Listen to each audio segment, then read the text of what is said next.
Highway. Citizens laud initiative as ministers hold massive open day to address concerns. Labor Ministry to engage Education Ministry on poor OSH practices. ERC aims for fair resolution over use of word Negro in official police reports. And 17-year-old girl arrested for driving pickup in fatal quarantine accident. Now for the news in detail. As Guyana continues to see an upsurge of construction activities, fueling the demand for sand, the government of Guyana is looking to open up new sandpit mining areas beyond the already saturated SOESDYKE-LINDEN highway. Here is Gerald Bryan with our lead story tonight. Sandpit mining has for some time been heavily concentrated on the SOESDYKE-LINDEN highway, a situation the government is making an effort to change. In an interview with this newscast on Monday, Natural Resources Minister Vikram Bharat spoke about the government's approach to this. According to him, they are looking to open new areas in an effort to make room on the SOESDYKE-LINDEN highway for other developments. So we are looking at new areas, but I understand that most of the application and most of the prospective miners, their preference is on the highway. You know how truckers and miners operate. They prefer to just turn into the highway and be able to access sand. Now we got to change that because the highway is developing too. And you know the plans to develop the Silica City and to regularize some of the communities on the highway that President Ali spoke of. All of that is happening right now. According to Minister Bharat, they want to encourage more persons in the industry to use barges as a means of transporting the sand. Not only is this approach more feasible, but according to Bharat, it is actually more profitable. So it is difficult to have sand mining operation ongoing within close proximity to a housing area on the Linden SOESDYKE highway. So we are looking at other areas. So it means now we may have to change the approach to sand mining. Rather than trucking, some people may have to invest in barging sand down the river, which I must add is far more feasible, far more profitable, and it is better done by barging it down the river than going through the congested traffic on the east bank with trucks. So we're trying to get miners to change their approach now, especially in sand mining, to go down the Demerara River and to look at different areas and new areas, to open up new areas. But however, the areas close to the SOESDYKE junction is the high demand area, but you would understand that that is the area earmarked for Silica City and for the housing development. As far back as March, it had been announced that the government had put a halt to the granting of private sandpit licenses on the highway. According to Bharat, one issue is the fact that applicants have the wrong type of lease, inhibiting the Guyana Geology and Mines Commission from granting them permits. The demand now has increased tremendously, and there are a number of people trying to acquire sand mining permit on the highway. However, GGMC will not be in a position to issue a permit if an objection is not given by Lands and Survey. Now what is happening is that a lot of people have lease on the highway, but it is mostly agricultural lease. Gerald Bryan, The Evening News. The government of Guyana today held its Open Day, an initiative spearheaded by Vice President Dr. Bharat Jagdeo that allowed members of the public with various concerns to meet with government ministers. Gerald Bryan joins us again with the details. The initiative to meet members of the public was hosted by Vice President Dr. Bharat Jagdeo at the Arthur Chung Conference Center on Monday. A number of ministers were also present, including Natural Resources Minister Vikram Bharat, who spoke of some of the logging and mining issues raised by citizens. Some of the issues are basically permission to set up shops in the interior. Another issue is permission to operate sawmill on the highway. However, the only way we can issue a permit for a sawmill or a shop is once there's a no objection from the Guyana Lands and Survey Commission. We had a few sandpit and loom pit issue, but again, for GGMC to issue a mining permit, we must receive a no objection from Lands and Survey, especially on the SOESDYKE-LINDEN highway. Right? So there have been a lot of concerns raised about people applying for mining permits, sand mining, because you know the demand now has increased tremendously, and there are a number of people trying to acquire sand mining permit on the highway. However, GGMC will not be in a position to issue a permit if an objection is not given by Lands and Survey. Meanwhile, Minister of Housing and Water Colin Crowell also provided an update on the issues that were addressed in his sector. For both housing and water, so of course you'll recognize whenever there's an outreach or there is a public engagement, anything related to housing will have a number of persons. Some of the issues you have would be persons who repeatedly trying to get their own way. Some persons who are on a reserve and they're told clearly that they can't be able to regularize. But you still have to engage them and keep finding a way out to let them know that they have to apply elsewhere. Some of it is outstanding issues in terms of people are trying to get ownership. These are older lands. So, for example, you have some sugar welfare land on the East Coast. Those kind of nature. And of course, our routine follow-ups at housing, meaning routine for pending applicants, person will be paid, somebody want additional time to pay for their land. It varies. And then on water, concerns about some persons would have raised concerns about their bill. They feel that it should be lower, or about complain about the quality of the water or not getting water, those kind of challenges. For her part, Minister of Local Government and Regional Development Sonia Parag explained most of the issues raised for her sector had to do with neighborhood democratic councils and waste disposal. A number of participants from the public who attended the open day left satisfied that their concerns would be addressed. Delroy Williams, an imam from the Sophia Masjid, lauded the initiative and the opportunity it presented to meet policymakers directly. Brenda Edwards, a small business owner from Region 1, also expressed her satisfaction. Engaging of the silting most of the trench in Sophia. I also the imam and the religious leader in Sophia. So I was engaging with them and they gave me a very positive reply that they would get it done. So I'm very pleased with what is going on here today, and it will continue more often. It's very commendable, and we have to thank the people who are behind it. And we're getting full access, direct access to the minister, the vice president, and the government minister himself. My concerns were about documenting the small businesses in the interior, where I am is Cameron Upper Mazruni. Yeah, so it takes maybe about 3 months for us to get out all the documents that is required to do the business permission, which is NIS, GRA, you name it. So at the end of those 3 months, we have to wait an additional 3 months for it to be processed, which I was seeking if we can do it in a shorter time. I'm satisfied with the response. Jarrell Bryan, The Evening News. The Ministry of Labor has indicated that it will engage the Ministry of Education about its failure to adhere to occupational health and safety protocols following the recent circulation of a photo that was posted by the Minister of Education herself. The photo shows an employee working from dangerous heights and during heavy downpours without the use of protective gears. Trishelle Sobers tells us more. The photo in question was shared by Minister of Education Priya Manikchand on Sunday. It shows an employee from her ministry's Management Information System unit conducting works at a primary school in Warramuri village in Muruka Region 1, Brumawaini. It further shows the worker with an umbrella in one hand and a phone in the other on a rooftop in pouring rain attempting to install internet at the school. While the post was made by the minister to highlight hurdles the ministry has overcome to meaningfully serve the nation, the government agency was scrutinized by the general public for not prioritizing the health and safety of the employee. Guyana's Occupational Health and Safety Act stipulates that the general duty of all employers is to, quote, provide and maintain a safe, sound, healthy, and secure working environment as far as is relatably practicable, end quote. In this regard, employers must provide employees with all equipment, material, protective devices, and clothing suitable for them to carry out their respective duties. Additionally, it is the employer's duty to point out occupational hazards and develop solutions to mitigate the possibility of someone being injured or worse, killed. In an invited comment on the issue, Labour Minister Joseph Hamilton explained that the action depicted in the photo posted by the ministry should not have happened, and that his ministry's Occupational Health and Safety Department will look into the matter.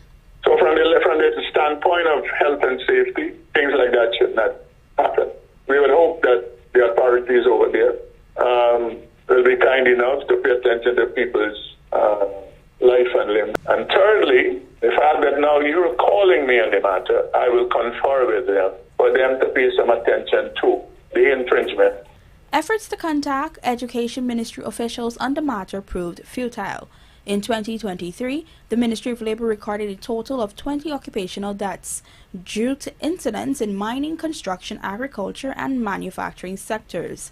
Outside of fatalities, the ministry recorded 175 non-fatal accidents that were investigated out of 577 reports received. Tricia Sobers, Evening News. The Ethnic Relations Commission is aiming for a fair and just resolution over the use of the word Negro in official reports prepared by the Guyana Police Force. This comes on the heels of a letter of complaint which was issued to the Commission by Attorney-at-Law Nigel Hughes. Here is Tricia Sobers again with the details. In raising his concerns about the Guyana Police Force use of derogatory word in its official report, Attorney-at-Law Nigel Hughes cited Article 149 of Guyana's Constitution and several other pieces of legislation, which commits to equality and non-discrimination and mandates that all citizens be treated with respect and fairness. The Attorney-at-Law letter to the Ethnic Relations Commission stemmed from the police force initial description of Working People's Alliance activist Kadaki Amsterdam as a, quote, Negro, end quote. Amsterdam was arrested and charged for violating the Cybercrime Act after a caller on his Facebook program allegedly advocated the killing of President Dr. Irfaan Ali and 4 government ministers. He is currently on $200,000 bail.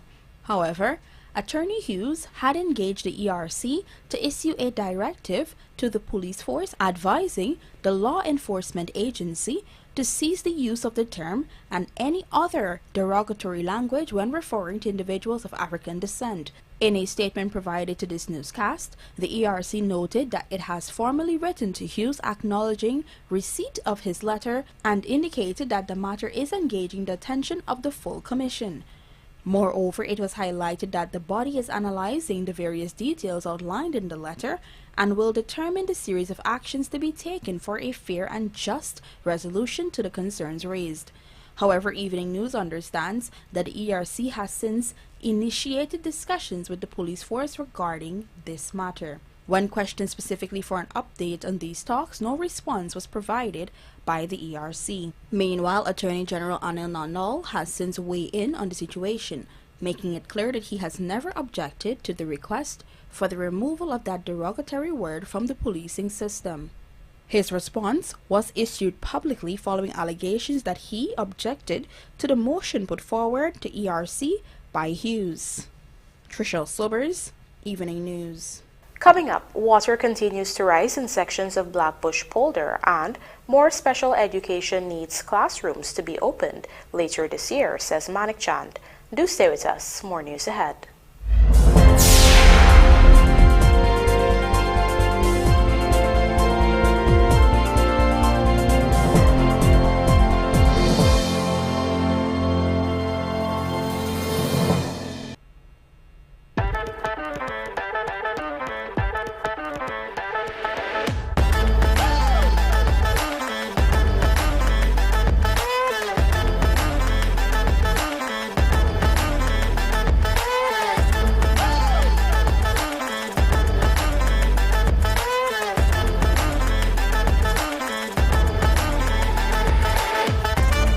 Transitions Light Intelligent Lenses. Pick your color. Choose your style. Available at Optique Vision Care.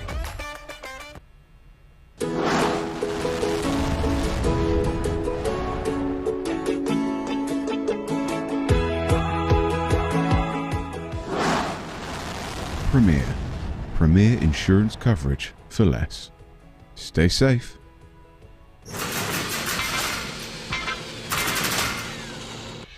For bid, performance, retention, advanced mobilisation or customs bonds, bond with us. Fuel your success. Call 223-0840 or visit premierinsurance.gy. Premier Insurance coverage. Looking to bring your dream home to reality? Or simply taking on a home improvement project? Then National Hardware Limited is where you should start. Let us put that touch to your home.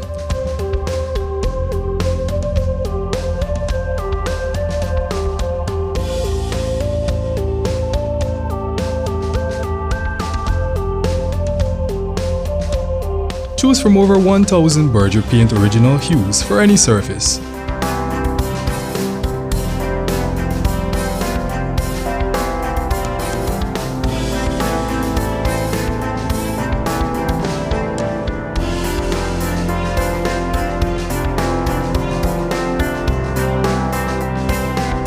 We are known for our trusted brands such as Westinghouse, Philips, Sadco, Rubbermaid, Pyrex, Gibson Home, and so much more. National Hardware Limited, your do-it-best store. Located in downtown Georgetown and industrial site Rhymeville. Crispy, creamy, what a catch, so tasty. What a catch, with a caramel center. What a catch, and so much chocolate, ooh yeah. First it's crispy, then it's creamy, with so much chocolate, smooth and milky. And when you go a little deeper, you find caramel, ooh yeah.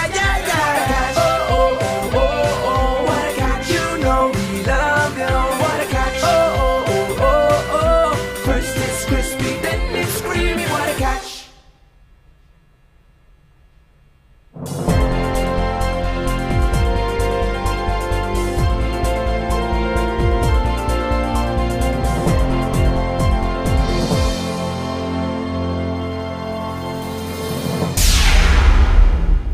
Welcome back. You're watching the evening news. Police have arrested a 17-year-old girl as the alleged driver of a pickup that killed a laborer in a horrific accident along the Corentyne on Sunday. Our Berbice correspondent reports that the victim's family is demanding justice.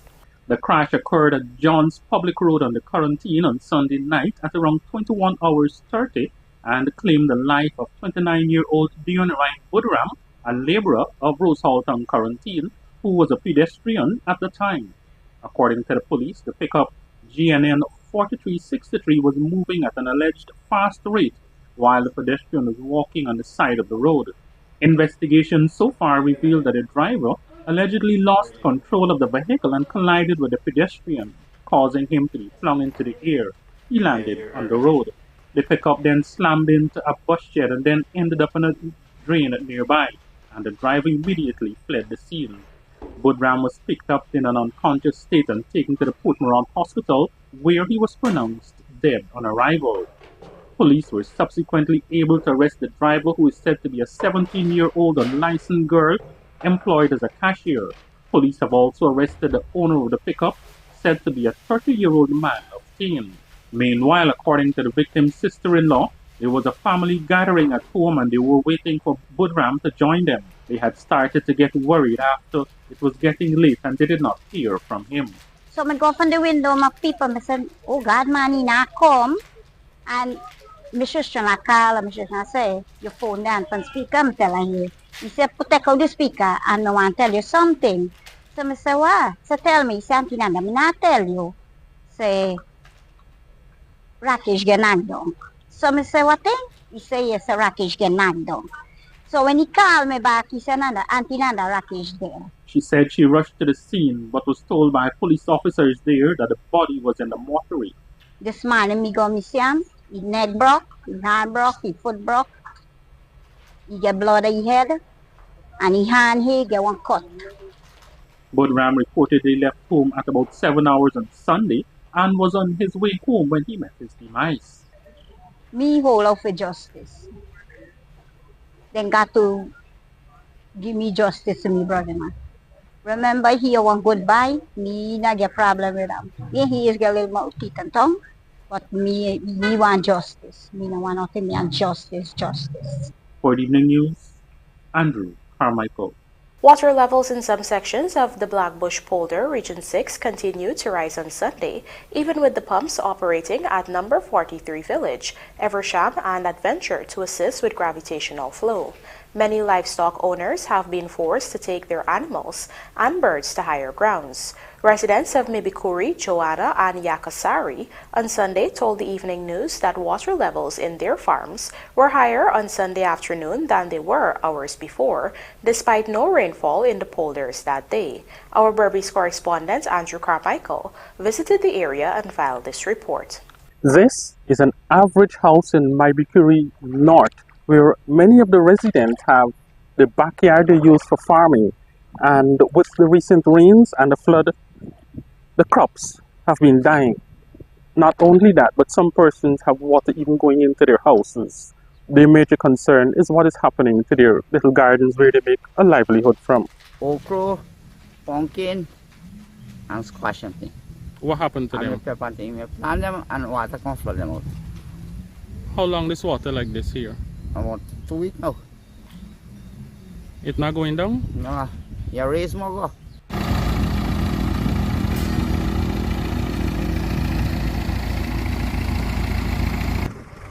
Mybury is just one of the 4 folders that makes up Blackbush. East of Mybury is Johanna. And here in Johanna, it doesn't seem as though there is much flooding. But if you were to go into the streets, looking on the person's houses and into their gardens, which many of them have right behind their homes, that's where the impact of the rainfall is.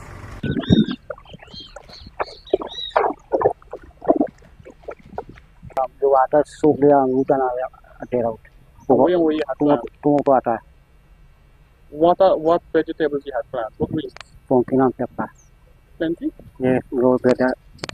Pepper and the soul better pumpkin. All that not float out. The water, not go.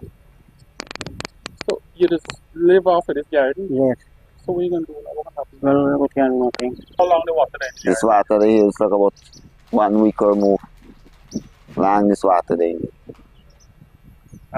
can't bail it out? No, I try to do a money, can't go. But I go do it. I try black up, but we can't do it nothing.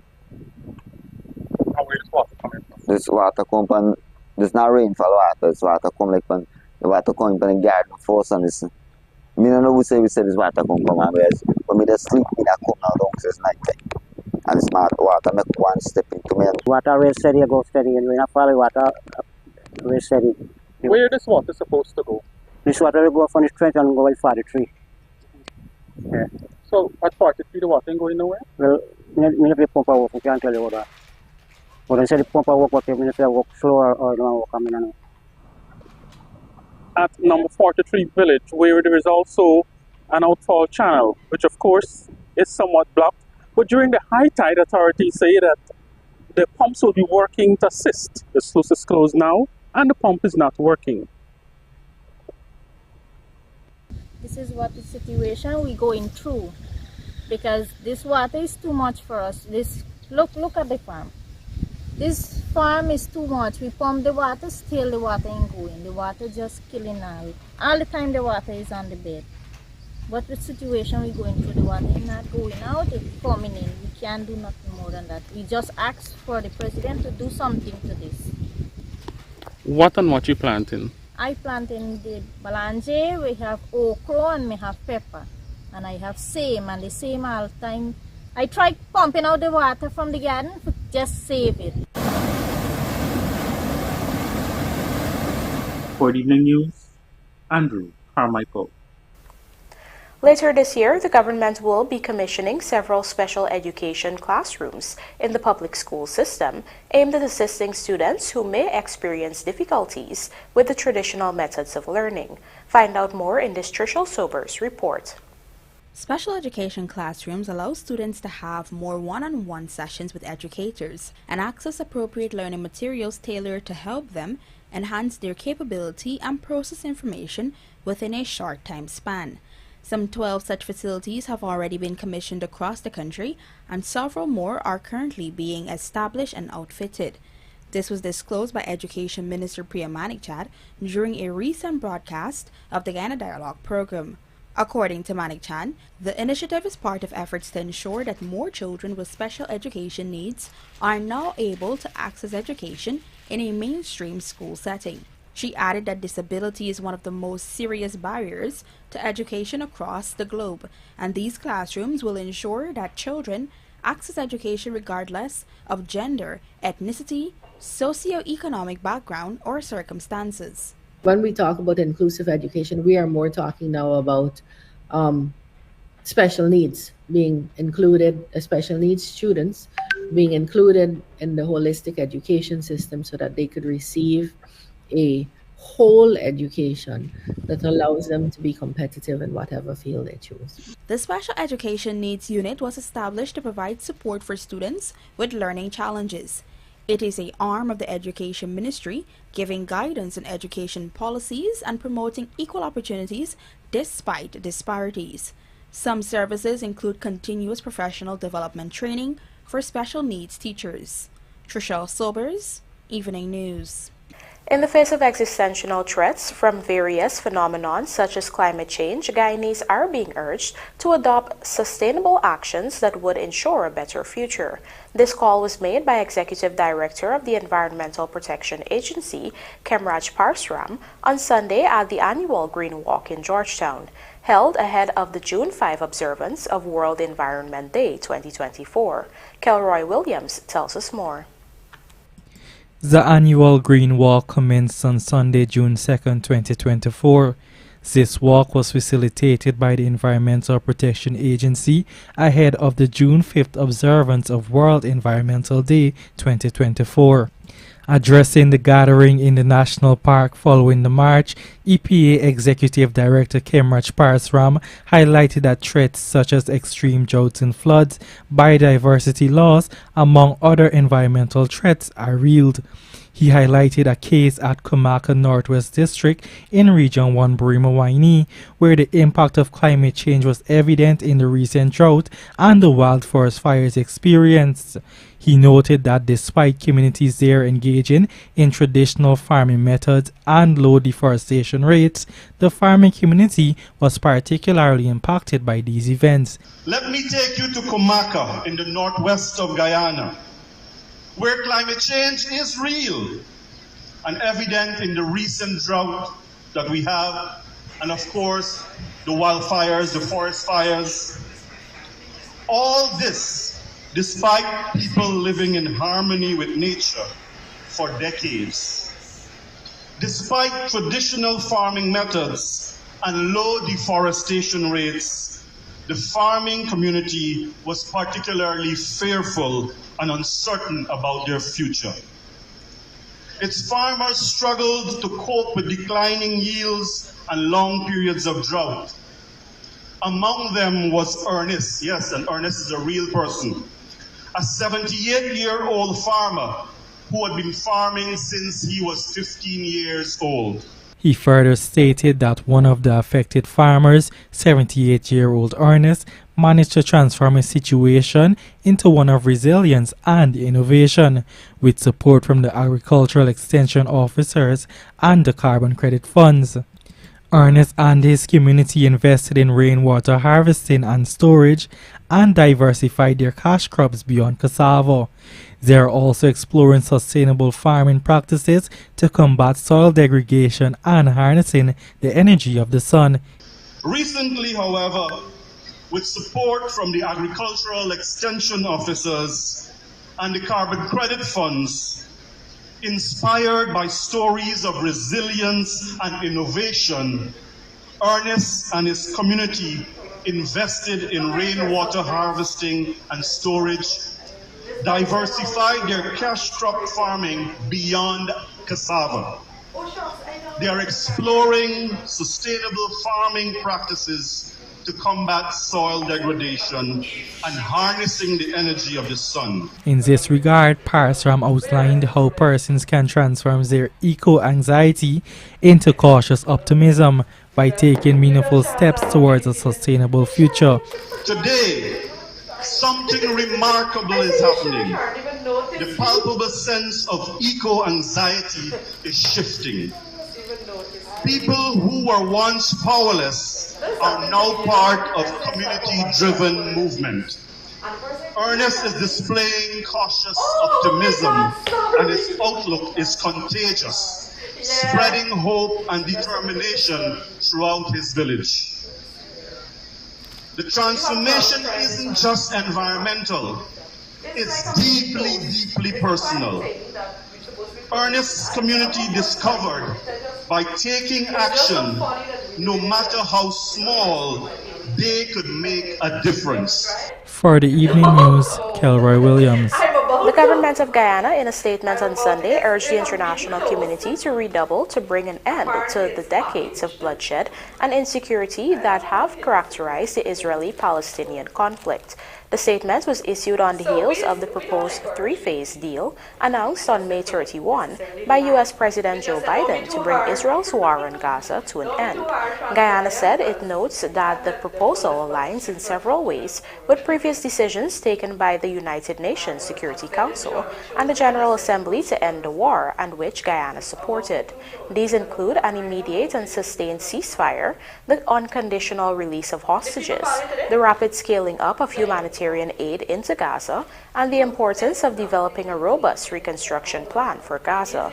In this regard, Guyana reiterated that investments in the reconstruction plan would require strong security guarantees. Guyana further underscored the importance of achieving a just and lasting solution to the Israeli-Palestinian conflict, which has persisted for over 7 decades, noting that the only viable solution is through the full implementation of the two-state solution, with the creation of a free and independent state of Palestine based on the pre-1967 borders, living peacefully alongside the state of Israel. And now for a look at the bridge reports. The Demerara Harbour Bridge will be closed to vehicular traffic on Tuesday, June 4, 2024 at 2 hours 30 for a period of 1.5 hours. Meanwhile, the Berbice River Bridge is expected to be closed at 15 hours on Tuesday, June 4, 2024, also for 1.5 hours. Golden Jaguars named squad for World Cup qualifiers, and Windies sneak past PNG in first World Cup game. Details of these stories and more coming up in the Sportcast, sponsored by Macorp.